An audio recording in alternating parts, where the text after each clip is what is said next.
ഇങ്ങനെ ഒരു ഹോളിഡേയ്സ് നമ്മളിങ്ങനെ പുറത്ത് കഴിഞ്ഞു. അങ്ങ് കണ്ണൂർ തോട്ടട അങ്ങോട്ടൊക്കെ പോയിനി. കുറേ ബീച്ചെല്ലാം നോക്കി ഇങ്ങനെ പോയി. ഇവരെ വണ്ടി സർവീസിന് കൊടുക്കാനുണ്ടായിന്. അങ്ങനെ വണ്ടി സർവീസിന് കൊടുത്ത് പിന്നെ അച്ഛൻ്റെ വണ്ടി എടുത്തിട്ട് ഞാൻ വന്നിട്ടുണ്ടായിന്. അങ്ങനെ അച്ഛൻ്റെ വണ്ടിയിൽ നമ്മൾ 4 ആളും കൂടി പോയി. കുറേ ബീച്ച് സൈഡിലെല്ലാം പോയി. പക്ഷേ അങ്ങനത്തെ ഇങ്ങനെ നോക്കി നിൽക്കാൻ പറ്റിയ സൈഡാണ് കിട്ടിയത്. ഇങ്ങനെ ഫോണിൽ മാപ്പിൽ അടിച്ചു നോക്കി പോയതാണ്. പിന്നെ ഇങ്ങനെ ഈ സ്ഥലത്തിൻ്റെ കണ്ടു. ഇതൊരു യോഗീശ്വര എന്ന് പറഞ്ഞിട്ട് ഒരു നാഗത്തിൻ്റെതാണ്.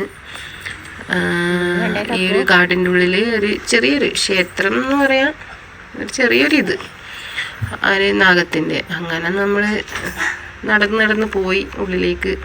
സൈഡ് ബീച്ച് കാണാൻ കഴിയുന്നുണ്ട്.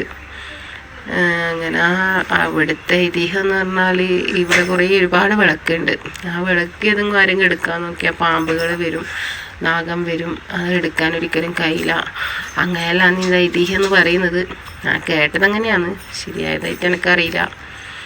അതെല്ലാം കണ്ടു, ആദ്യമായിട്ട് കണ്ടതാണ്.